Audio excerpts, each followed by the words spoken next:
possa favorecer o nosso entendimento, a nossa percepção,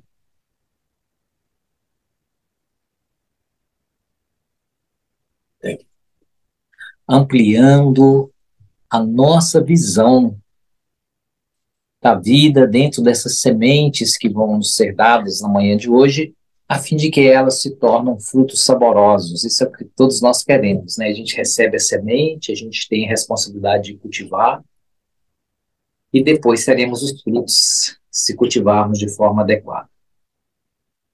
Nós estamos passando, não sei se todos concordam, eu acredito que sim, passando um momento único na vida. A gente observa coisas que a gente antes não percebia, no sentido de que parece que está tudo muito, como é que eu diria? O que é ruim, e o que é bom é bom. Parece que está tudo assim, não sei se vocês têm percebido assim, as, as dificuldades que a gente tem visto na vida e os grandes escândalos que têm surgido ultimamente. Ah, é uma divisão e às vezes até assim problemas que antes a gente não tinha. Por exemplo, a gente observa a questão da depressão, a questão de a síndrome do pânico. Isso é uma coisa na minha época, né? Eu não sou nem tão velha assim, mas na minha época eu não ouvia falar isso como a gente ouve hoje. Então, o que a gente tem observado nos dias de hoje é que uma pessoa às vezes está mostrando uma saúde aqui de um lado e de repente aquela pessoa é visitada pela depressão, ela é visitada pela ansiedade, e a gente está vendo isso como se o mundo estivesse muito polarizado em todos os campos.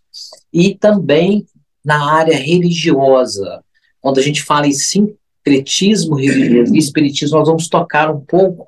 O objetivo hoje aqui do nosso encontro, a nossa tentativa é de conscientizar e estimular o nosso amadurecimento para o que vem a ser esse sincretismo, para que a gente possa, cada um individualmente, ter um posicionamento diante da doutrina que nós escolhemos seguir.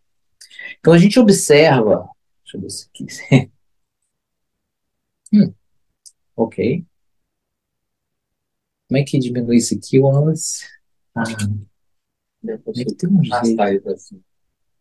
Não, eu acho que é esse de cá aqui. Tem jeito de esconder isso? Acho que eu consigo só arrastando. Só arrastar isso para baixo. Tá. Obrigado pela paciência de todos. Sei que todos aqui são pacientes. Mas o que a gente tem observado hoje de um lado, é uma segregação, uma intolerância religiosa, onde as pessoas acham que apenas a sua religião é a que conta. A gente tem um exemplo de um parente muito próximo, muito querido da gente, meu e da Jane, em que ele é um americano, ele é pastor, e a gente vai conversando lá, e de repente eu falei não sei o que, ele falou assim, mas Márcio, isso aí é reencarnação. Mas ele falou assim de uma forma como se tivesse sido uma heresia o que eu estivesse falando, e aí o coraçãozinho da Jane e da minha prima fica lá tentando colocar pano quente, porque graças a Deus a gente tem uma amizade muito grande com esse casal, mas a gente percebe que às vezes a pessoa tem uma postura religiosa e que só o que ela acredita, o que ela vê, o que é certo. Então a gente vê muito de um lado a intolerância religiosa. A gente viu até um filme esse final de semana que chama Hey, Heirs of the Land, a herança, Herdeiros da Terra. E lá chega um momento no filme em que eles chamam algumas pessoas que eram cristãs e falam assim, não, o judeu, e fala assim, você converte do cristianismo ou morre? E aí a pessoa falava, converto. Aí tudo bem, vai para lá, não converto. Aí a espada funcionava lá na hora, né, para poder separar. Então a gente vê de um lado a intolerância religiosa e do outro lado, acho que eu vou ter que clicar aqui, e do outro lado a gente vê tentativas, um trabalho de união, de desejo, de unificação, onde a gente quer aceitar todas as religiões na nossa casa, no nosso coração, tentando assim trabalhar. E é isso que a gente vai ver, o que, que é positivo nisso, o que, que a gente tem que tomar cuidado dentro desse processo, dentro do que a gente vai dizer que será a nossa reflexão da manhã de hoje. Quem conhece a palavra sincretismo? Nunca ouviu falar, né? É uma pessoa. Nós temos a turminha aí da internet. Bom, então vamos lá.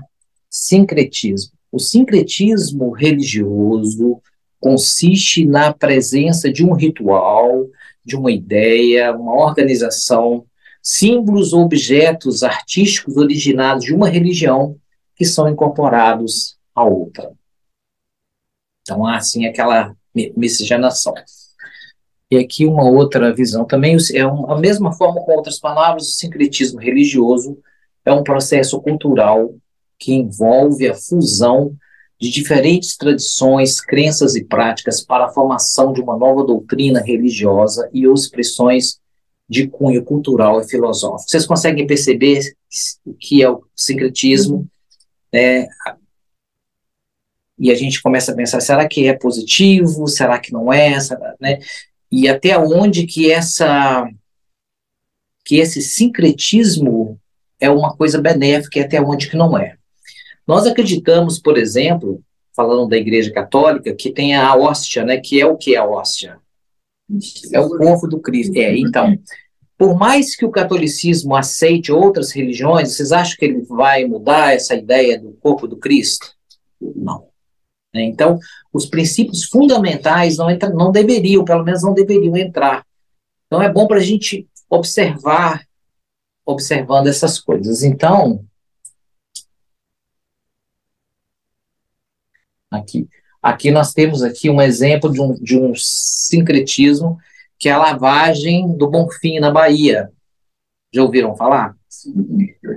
É uma tradição mantida há mais de 2 séculos, é uma forte presença do sincretismo religioso entre o catolicismo e o candomblé. Devotos do Senhor, o bom Jesus, o Bonfim e Oxalá se reúnem para festejar, prestar homenagens e pagar promessas no cortejo em direção à colina sagrada. Então aqui nós temos aqui, essa imagem não está muito boa, mas a gente percebe aqui que existe aqui pessoas do candomblé e pessoas católicas se reunindo numa festa. Até aí, tem algum problema?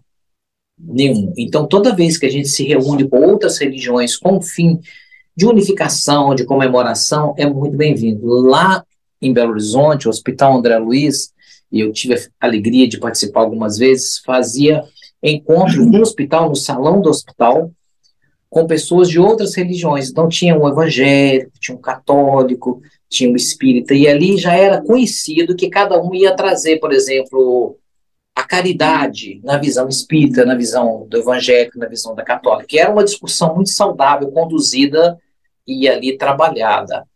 Daí, para tentar unificar a ponto de perder princípios básicos ou pilares de cada doutrina, a gente já acha que já é um sincretismo que precisa de ter um certo cuidado. O sincretismo ele se dá só na união, quando existe realmente um encontro, ou a gente pode dizer também que é que quando você só utiliza de tradições ou de artefatos, isso também é um sincretismo. Exata, ótima pergunta, para a gente poder ir trabalhando. Nós entendemos que o sincretismo ele vai funcionar toda vez que a gente faz essa mistura. Ou talvez até uma fusão com o tempo. Por exemplo, um espírita que acende uma vela, que sopra uma canela. Exatamente. E muitas vezes a gente traz, por exemplo, a gente aprende aqui, e nós vamos falar a Jane aqui algumas vezes aqui, porque eu achei que ela foi muito feliz o que ela disse semana passada, e vou dizer porque daqui a pouquinho, não agora, daqui a pouquinho. O que acontece é o seguinte, por exemplo, o Pai Nosso, a oração dominical. Nós aprendemos na doutrina dos espíritos que a gente comunica pela prece com os espíritos através do nosso pensamento. Então você fecha os olhos, pelo menos nós aprendemos assim, a gente fecha os olhos, e aí pelo pensamento, vamos supor que a Rani está fazendo a prece.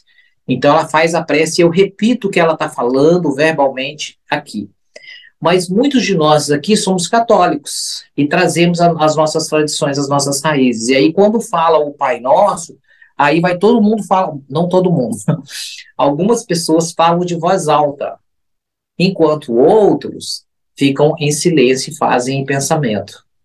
Um pouquinho que ela está falando aqui que no Brasil o sincretismo religioso entre o catolicismo e o candomblé, Umbanda, foi forçado em virtude da perseguição que os escravos sofreram de não poder cultuar. Sim, sim, sim. A gente é um pouquinho mais de detalhe, mas obrigado.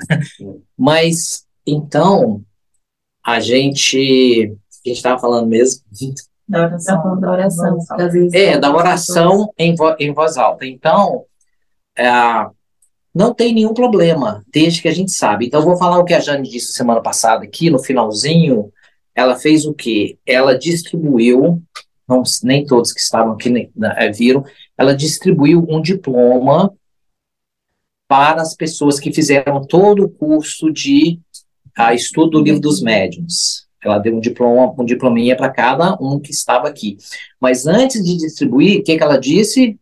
Ela falou, gente, isso não é espiritismo, isso não é da doutrina espírita, isso é um mimo que nós estamos dando para vocês. Perfeito.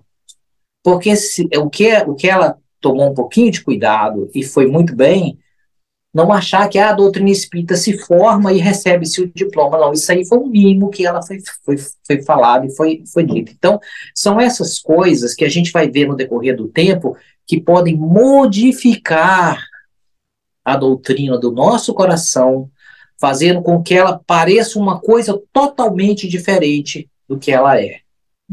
E é esse que é o assunto, essa que é a seriedade e o convite à reflexão, ao amadurecimento nosso. Porque senão a gente começa a aceitar tantas coisas, venha, que de repente perde o sentido, e aí a doutrina, como muitas, inclusive o próprio cristianismo, sofreu inúmeras modificações no decorrer do tempo. E isso a gente vai ver aqui. Alguma pergunta, alguma colocação? O que eu acho nisso tudo é, como a Maria falou agora na pergunta dela aqui, e como aqui você colocou da Jane aqui, e a Vera mesmo comentou muito interessante aqui. Ela falou o seguinte, que aqui em Santo André, todo ano tem um fórum interreligioso muito lindo e a União das Ciências em Jesus. É verdade. Por quê? A intenção é que vale. Claro, Sim. claro. As leis do universo aqui, a gente ainda nós não estamos abertos para isso tudo. Mas à medida que a gente vai evoluindo, abrindo a nossa mente, abrindo a nossa consciência para Jesus, tudo que é feito com amor, que tem uma intenção boa, fica. Sim, sim. Esses eventos formais são perfeitos, porque eles estão escritos que são diferentes religiões sendo ali representadas. Agora, a partir dali, você trazer para dentro da sua religião uma ideia formal e dizer que aquilo é parte da sua religião, tem que ver se realmente é ou não é. No caso do Espiritismo, ele tem 15 princípios que são pilares da doutrina dos espíritos e que estão aqui. Então, Deus é um deles.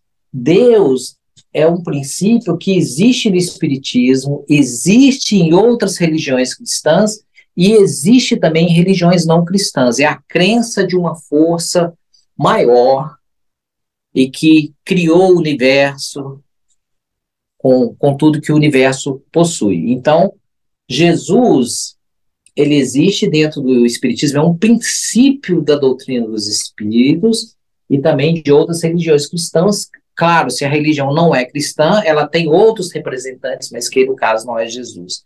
Mas, além disso, a nossa doutrina tem mais 13 princípios, pilares, que são aqui estudados profundamente.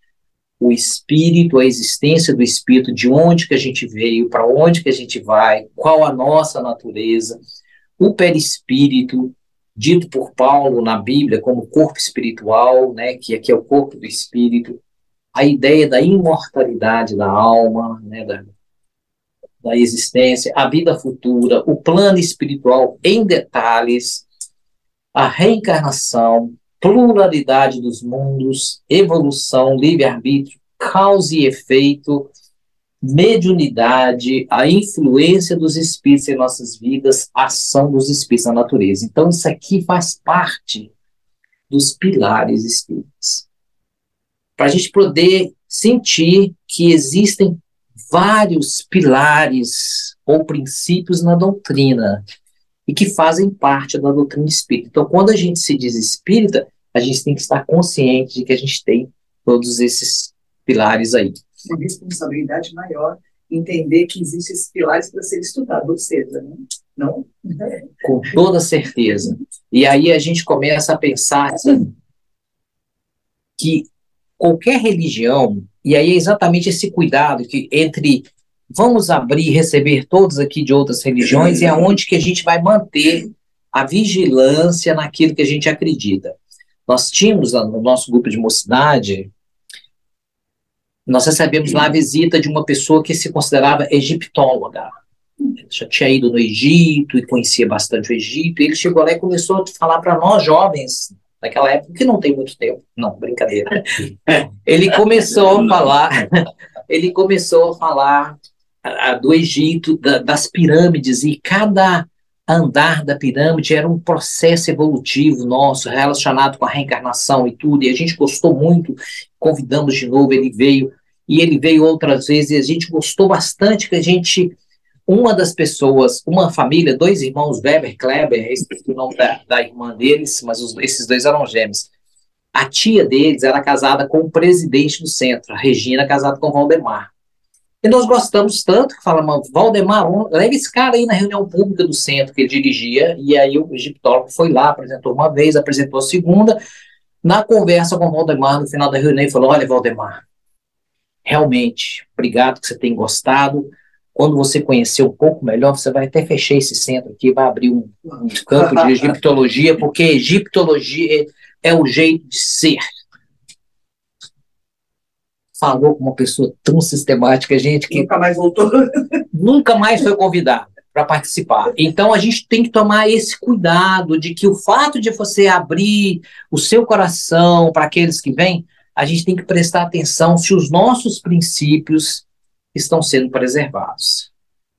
Quanto à relação da discussão, como eu contei aqui o exemplo desse primo meu, você até conhece o pessoal lá, a Corina e o Mike, a gente procura sempre focar naquilo que a gente tem em comum, que é a existência de Deus, que é a existência de Jesus, e aí ele já manda os negocinhos para mim lá, e eu mando para ele também, pela primeira vez lá, porque faz a prece sempre na hora do almoço, né, a gente vai lá comer aquelas comidas deliciosas, e aí recentemente ele pediu para a gente fazer a prece lá, que é uma surpresa, primeira vez, né, ó, já está aceitando a gente aqui. Bom, e aí é isso aí. Então, agora o que a gente vai ver... Só um detalhezinho. Isso chama-se respeito. A gente é empatia. Né? A gente tem que respeitar a pessoa para que a pessoa nos respeita.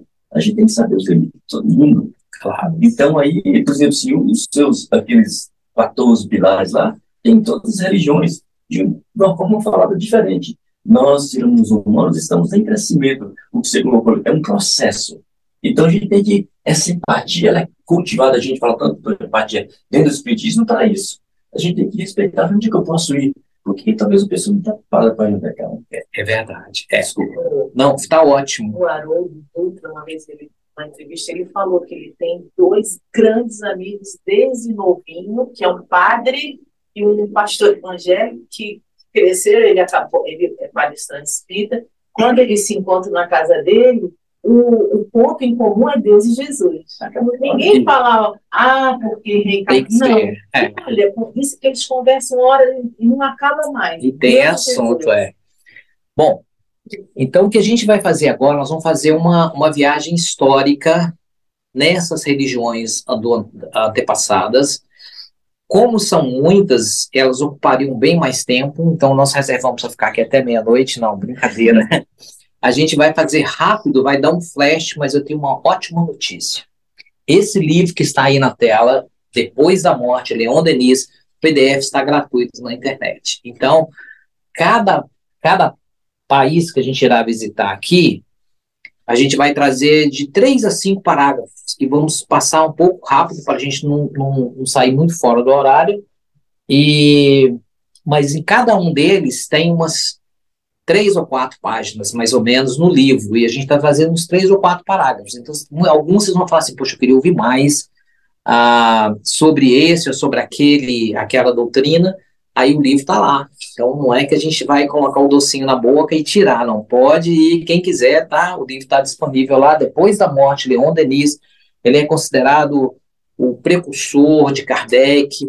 Se não houvesse Kardec, certamente o Leon Denis seria um grande candidato aí para poder divulgar a doutrina com seus livros maravilhosos. Mas aqui, ele vai falar na primeira parte das religiões e dessa doutrina secreta. Nós vamos ver o que é isso na Índia, no Egito, na Grécia, na Gália, o cristianismo, e a gente vai ver exatamente, nós vamos amadurecer nessa viagem histórica para que a gente possa entender o que é o sincretismo e como que a gente pode se posicionar. Vai ser uma coisa individual de cada um, né, daqui para frente. Então, vamos então na Índia. A Índia, né, com seus deuses, aqui algumas imagens, aí vamos lá, vai ser um pouquinho de texto, gente, mas é interessante cada um deles. Os primeiros livros em que estava exposta a grande doutrina na Índia são os Vedas. Então, esse grupo de livros sagrados, os Vedas, eles não se sabe muito bem a data deles, mas acredito que seja talvez 5.000 anos antes de Cristo. É o molde em que se formou a religião primitiva da Índia, religião patriarcal, simples, pura, como uma existência desprovida de paixões, passando a vida tranquila e forte ao contato da natureza esplêndida do Oriente. Os Vedas afirmam a imortalidade da alma e a reencarnação. Aqui está uma frase tirada exatamente desses livros sagrados. Há uma parte imortal do homem que é o Agni, que cumpre aquecer com teus raios, inflamar com teus fogos, de onde nasceu a alma. Umas vêm para nós e daqui partem, outras partem e tornam a voltar. Quem quiser uma referência, o livro mais conhecido é o Bhagavad Gita, que na tradução significa a sublime canção.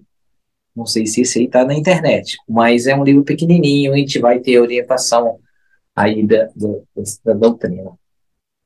Krishna, educado pelos ascetas no seio das florestas de cedros que coroam os píncaros nevoentos do Himalaia, foi o inspirador da crença dos hindus.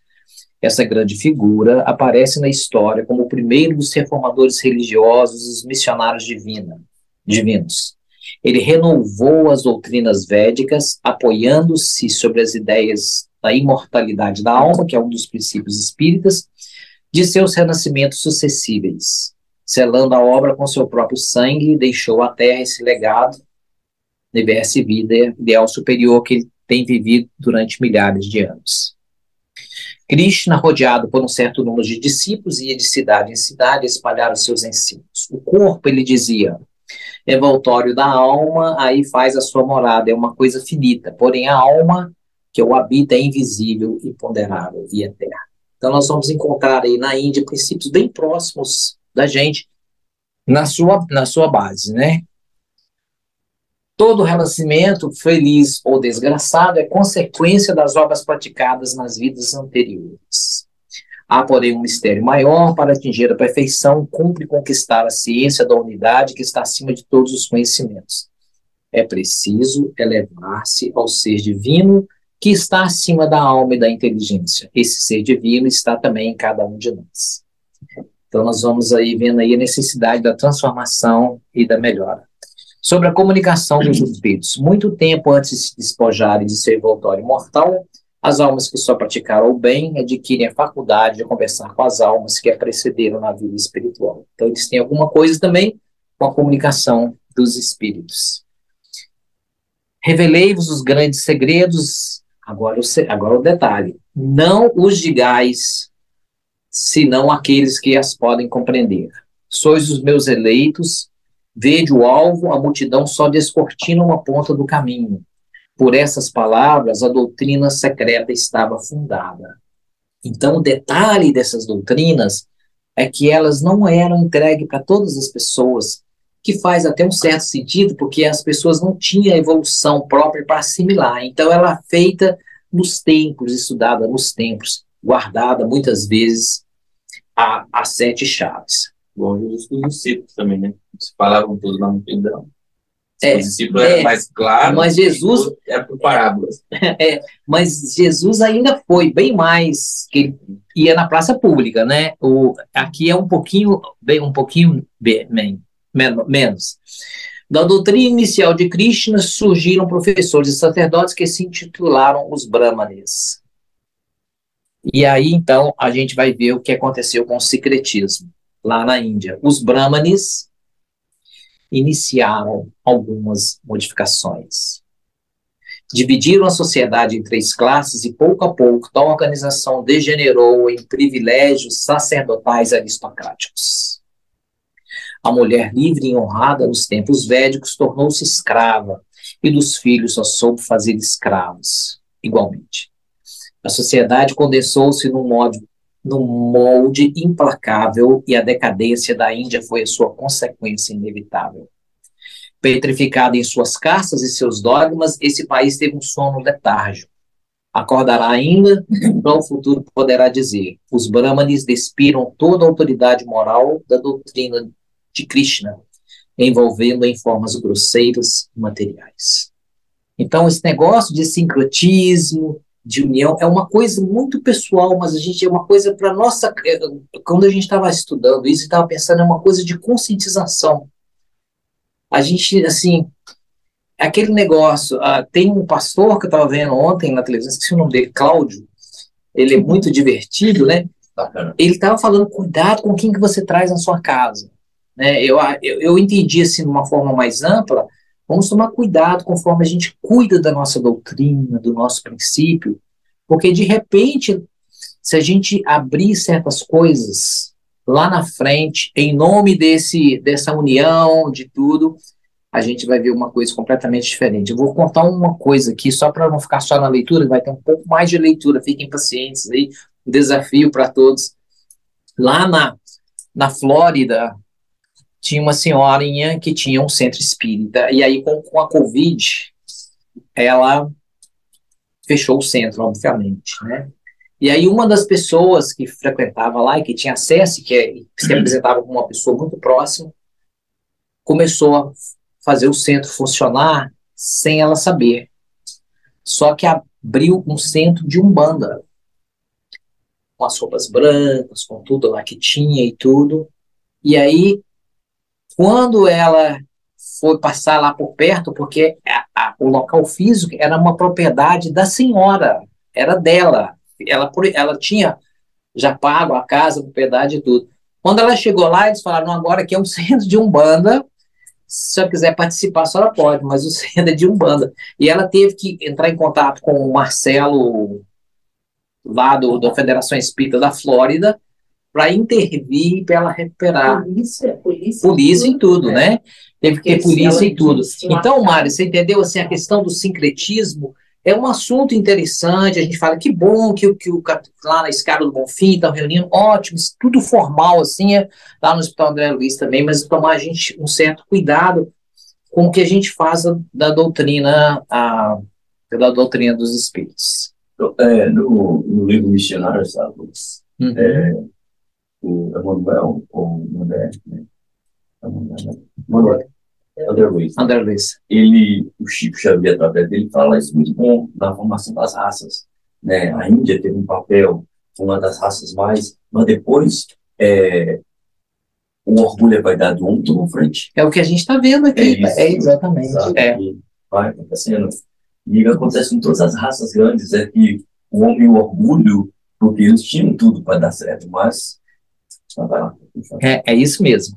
E aí a gente tem no livro detalhes sobre o budismo, que a gente está omitindo aqui, só porque a gente já foi na Índia, a gente já vai mostrar o problema do sincretismo com o budismo, porque o budismo esotérico ou vulgar, repelidos de todos os lados da Índia no século VI, após lutas sangrentas provocadas pelos brahmanes. Olha, virou professor, achou que é o tal, começou a fazer as coisas, né? Sofreu vicissitudes diversas e numerosas transformações. Um de seus ramos parece inclinar-se para o ateísmo e o materialismo. E do Tibete conservou suas ideias deístas e espiritualistas. O budismo também se tornou a religião do império mais vasto do mundo, a China. Seus fiéis adeptos compõem hoje uma terça parte da população do mundo, mas em todos os meios onde se espalhou, do Ural ao Japão, foram veladas e alteradas as tradições primitivas. A gente vai parar por aqui, que a gente vai passar para outro país agora, mas para a gente perceber como que, para a gente poder tomar né, esse cuidado. Lá na Flórida, tem um centro de um amigo nosso lá que eles estão buscando abrir, e isso aí não tem, por enquanto não é problema nenhum não, mas um americano dava aula de Tai Chi. Então o centro abriu um dia só de Tai Chi, que não tem nenhum problema. Eles estão lá, né, Tai Chi, dá aula de Tai Chi, tiram todas as cadeiras e fazem a aula de Tai Chi. O nome do cara é Scott, gente boa, tá lá fazendo, não tem nenhum problema, desde que saiba que, como a Jane falou, isso não é o espiritismo, é um mimo, é uma forma de relaxar, é um exercício que está dando, assim como tem centros em Belo Horizonte, onde a maioria dos dirigentes do centro tem escola de yoga, aí eles oferecem yoga ali, não sei se não acredito que seja no centro, mas acaba envolvendo todo mundo ali, vão lá fazer yoga e todo mundo faz, mas também não é. Perceberam que a gente está conversando aqui? A gente está vendo uma doutrina, está se dizendo espírita, agora vamos manter também os nossos princípios, abraçar, mas consciente de que existe aí sempre a necessidade de uma vigilância, né, Mário? Muito. Quanto mais a gente que está aqui ainda no fora. Bom, a gente viu a Índia, agora nós vamos entrar aqui no Egito, né, as pirâmides. Olha, isso aqui que eu estava dizendo aqui deu certinho, tá vendo? Porque no PowerPoint você pode colocar, ali sou eu aparecendo ali, você pode colocar o vídeo lá para poder ver, porque eu achei que não ia dar certo. Aí eu apaguei tudo, mas deixei essa parte lá. Tudo dia uma descoberta nova. Sobre as formas austeras, o ensino no Egito era expresso pelos livros sagrados de Hermes. Então, os grandes doutrinas do Egito estavam nesses livros sagrados, que constituíam uma vasta enciclopédia, classificados os conhecimentos humanos, mas nem todos eles chegavam até nós. A ciência religiosa do Egito foi nos restituída sobre os hieroglifos. Os templos são igualmente livros e pode dizer-se que na terra dos faraós a pedra tem voz. Lembra que a gente falou do egiptólogo aqui, que ele foi lá e mostrou para a gente, nosso grupinho de jovens lá, que tinha cada andar da pirâmide significa uma escala evolutiva do espírito, da reencarnação. Então, essas pedras que a gente viu lá, essas pirâmides, elas têm toda a sua história, né? Todos os seus escritos. Além disso, os hieroglifos é tudo código sagrado. Então, para você ter acesso, você tinha que realmente estudar bastante. Não era uma coisa entregue a todos. Bom, a leitura das estrelas e dos papiros encontrados nos túmulos permite reconstruir a história do Egito. E aqui, simultânea força, espírito, alma e corpo oferece uma analogia perfeita com a filosofia da Índia. Então, a gente vai vendo que Jesus enviando esses espíritos crísticos para poder colaborar na Índia, também no Egito, são bem irmãs ali, a colocação. Debaixo da grosseira forma cultural, o mesmo pensamento oculto, a alma do Egito, o segredo da sua vitalidade, do seu papel histórico, é a doutrina oculta dos seus sacerdotes, ocultas, tá vendo? Cuidadosamente velada sobre os mistérios de Ísis e Osíris, que são dois deuses que estão ali em cima, tá vendo? Ísis e Osíris, e experimentalmente analisada no fundo dos templos por iniciados de todas as classes e de todos os países. As almas inferiores e más passam por múltiplos renascimentos, então tinha a doutrina da reencarnação, porém as almas virtuosas sobem voando para as esferas superiores, onde recobram a vista das coisas divinas. Anima, pois, o teu coração, ó Hermes, e tranquiliza o teu espírito obscurecido pela contemplação desses voos da alma, subindo a escala das esferas, se conduz ao Pai, onde tudo se acaba, onde tudo começa eternamente. Aí fala sabedoria, amor, justiça, beleza, esplendor, ciência, imortalidade. A gente vai vendo aí que a similaridade que a gente vai percebendo, né, falando da união da doutrina e do princípio espírita com essas doutrinas secretas disponíveis novamente no livro, tá, gente? Que está gratuitamente na internet. A ciência dos sacerdotes do Egito ultrapassava em bastante pontos a ciência atual. Conhecia o magnetismo, ó, a turminha da mediunidade aí, ó, sonambulismo, curavam pelo sono provocado e praticavam largamente a sugestão, que eles chamavam de magia. E aqui está dizendo aqui, isso está no, refere-se ao sacerdócio do Antigo Egito, ok, dizendo aqui que eles tinham curas hipnóticas também, bem próximo da gente. O culto popular de Ísis, Osíris não era senão uma brilhante miragem oferecida à multidão. Então tinha aquela filosofia que todo mundo tinha acesso, mas a verdade era dos bastidores. Debaixo da pompa dos espetáculos e das cerimônias públicas ocultava-se o verdadeiro ensino dos pequenos e grandes mistérios. A iniciação era cercada de numerosos obstáculos e de reais perigos. As provas físicas e morais eram longas e múltiplas. Exigia-se o juramento de sigilo e a menor indiscrição era punida com a morte. Essa temível disciplina dava forma e autoridade incomparáveis à religião secreta e à iniciação. Então, era secreto. Havia o conhecimento, mas era secreto. O gênio do Egito foi prostrado, caído, rendido pelas ondas das invasões. Alguns iniciados gregos, no entanto, adquiriram e souberam observar as doutrinas herméticas na Elade, e é aí que vamos encontrá-las. Então a gente vai percebendo, mas como é que uma coisa tão bonita, uma religião tão bonita, houveram as invasões, aí a gente vê a questão do sincretismo. Vocês já brincaram da caixinha de fósforo, aquela que você vai falando assim, a latinha, né? Você fala uma coisa e a pessoa passa para outra, depois passa para outra, depois quando chega no final, eu também já vi isso em dinâmicas de grupo, em que uma pessoa, por exemplo, imita, sei lá, um carro dirigindo, aí passa para o outro faz outra coisa, no final, uma coisa completamente diferente.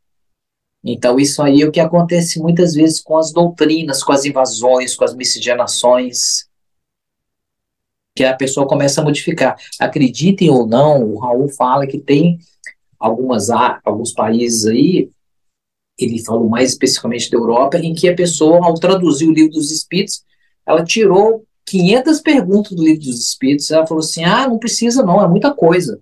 Colocou o tanto que ela quis lá. Então, isso que é o cuidado que a gente tem que ter, da gente poder ser fiel àquilo que a gente acredita e prestar bastante atenção para que a gente, em nome da amizade, da fraternidade, vamos facilitar isso da coisa prática, a gente tem que tomar cuidado. Eu, por exemplo, vocês me conhecem, sabem que eu adoro programação neurolinguística, PNL. Mas toda vez que eu falo PNL, nós vamos falar da PNL dentro da visão espírita. Perfeito. Mas não tentar...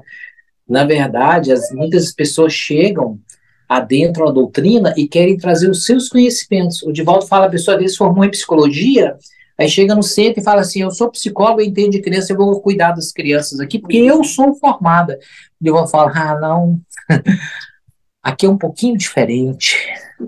Aí deixa as pessoas, porque tem uma outra formação, tem uma outra filosofia. Então, o assunto de uma certa forma, para que a gente tenha uma conscientização, né, de que isso existe. E existe, quando a gente olha na história, a gente vê quanta coisa foi perdida aí por, às vezes, acertar demais ou deixar misturar bastante, né? Então, e aí a gente agora, então, entra na Grécia, onde havia muitos deuses, né? Na Grécia, a ciência secreta ensinava que o fluido... A gente está quase acabando aí. Quanto tempo? Quantas horas aí, Márcia? 10h25. Nossa, então vamos puxando aqui. A ciência secreta ensinava que um fluido empoderável se estende por toda parte, ou o fluido cósmico universal, já revelado lá na Grécia. A agente sutil sobre a ação da vontade, ele se modifica, se transforma, se rarefaz, se condensa segundo a potência e elevação das almas que eu emprego. Então, nós vamos passar um pouquinho mais rápido aqui, um homem de dois em dois. Com o sacerdócio do Egito, seus mestres Pitágoras sabiam que os planetas nasceram do Sol, em torno do qual gira, e que cada estrela é um sol iluminando outros mundos, que compõem com seu cortejo de esferas outros tantos sistemas siderais, outros tantos universos. Essas noções, porém, constituíam o ensino oral comunicado sob sigilo. Mais uma vez, era tudo sob sigilo. A Grécia acreditava na intervenção dos espíritos em coisas humanas. Sócrates tinha o seu daemon, o gênio familiar. Isso não é o Márcio que está falando, não. Isso aí pode até colocar. O gênio do Sócrates está na internet, aí se procurar, a gente vai perceber. Então, ele constituía os mistérios nesses 3 países aqui que a gente já falou. Impressões profundas infundiam-lhe uma paz, uma serenidade, uma força. Bom, e aí eu acredito que havia uma troca entre Egito, Índia, Grécia. Eles visitavam, muitos desses grandes vultos da história passaram um tempo num desses países e foram adquirindo essas doutrinas. Corrompeu-se e caiu em desuso, isso na Grécia, a ciência adivinhatória, que era essa previsão. Segundo Plutarco, a desaparição dessa ciência foi considerada por toda a sociedade antiga como uma desgraça. Então, aí, certamente, alguns usaram mal, né? E aí, porque usaram mal, aí acharam isso aí, eliminaram. Tem aquela série qual é, meu amor? A série que a gente via lá daquele menino lá do Rei Arthur. Merlin. Merlin. Né? Merlin, o rei ficou tão cismado lá que se a pessoa falasse que ela tinha dons mediúnicos, era uma candidata queimada, né? O filme, a série é maravilhosa, tem na Netflix aí, Merlin, foi a nossa favorita, a gente viu pelo menos umas 3 vezes. Porque ele tem o dom da mágica e tudo, mas tinha que fazer escondido, tinha que ajudar um rei que não gostava dele, então, mas ele tinha essa questão.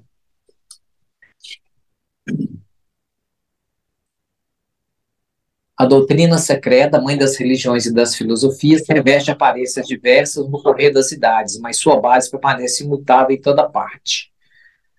A encontramos-la em todos os países ocupados pelos celtas. Oculta na Grécia pelos mistérios, ela se revela no ensino dos mestres, tais como Pitágoras e Platão, debaixo de formas cheias de sedução e poesia. Bom, e aí a gente passa para a Gália, e a gente vai ver aqui, olha, como é que... Porque tudo tem a ver com as conquistas, né? Com a miscigenação. Às vezes a gente está aqui nos Estados Unidos, aqui interligando com outras culturas, né? Então, para a gente, né, prestar bastante atenção.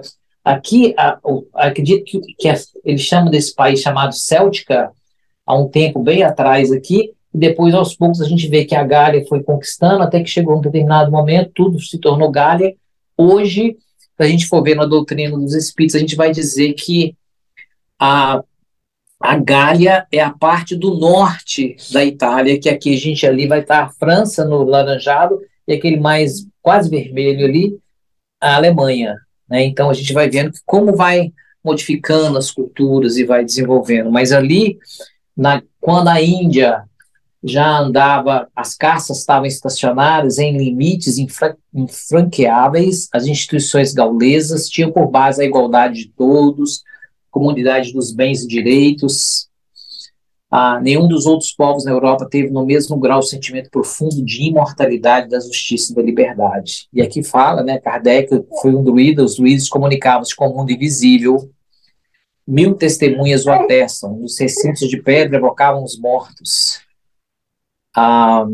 Vários autores se referem a isso, Vercingetorix, não sei se diz assim, entretinha-se debaixo das ramagens sombrias dos bosques com as almas dos mortos. E aqui vai dizendo aqui, né, a processo evolutivo, a gente vai passar um pouco mais rápido aqui. Novamente, o livro está disponível lá. E a longa ocupação romana, porque os romanos, eles adentraram, a longa ocupação romana desviou bastante a conduta e aí trouxe essa mistura. Então aí A gente está seguindo aqui por causa do tempo, tá? E aí a gente entra, então, no cristianismo, e aí a gente vai ver a ideia do Deus único, de um só Deus, que a maioria dessas doutrinas, para o povão, haviam vários deuses, embora por trás havia um só. Moisés, então, trazendo a ideia de um Deus único, e aí Cristo trazendo na sua missão a ideia da bondade, imensa piedade pelos humildes e deserdados. Ninguém fez isso como Jesus, porque ele chegou e foi para o povo, né? Ele foi para as ruas fazer. É uma grande diferença esse trabalho dele. O Deus Pai que Jesus nos apresenta está sempre aberto ao arrependido. Então não tem esse negócio de condenar, está arrependido. E o catolicismo desnaturou, isso é Leon Denis que escreveu, Virgínia, não foi eu não, desnaturou as belas e puras doutrinas do evangelho com falsas concepções de salvação pelas indulgências ou graças do pecado original. Então ele começa a condenar essa questão de se pagar para você ter um lugar na terra, se você tem dinheiro, você é salvo, né? E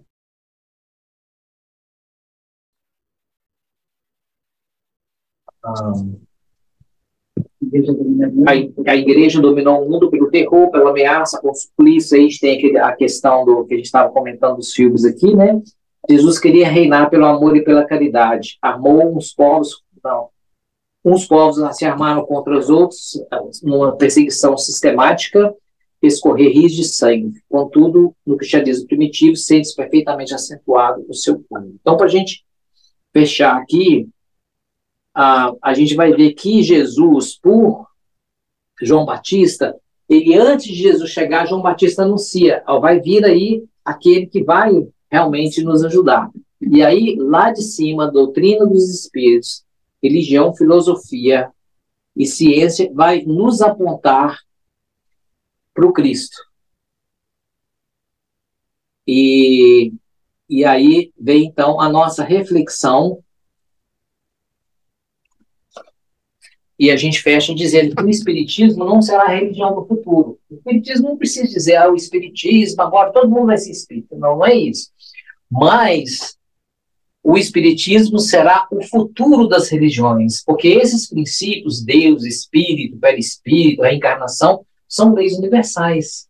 Não são leis. Então, as religiões, aos poucos, veja bem, aqui esse é o último slide agora, quando a gente tem aqui, por exemplo, a pluralidade dos mundos habitados.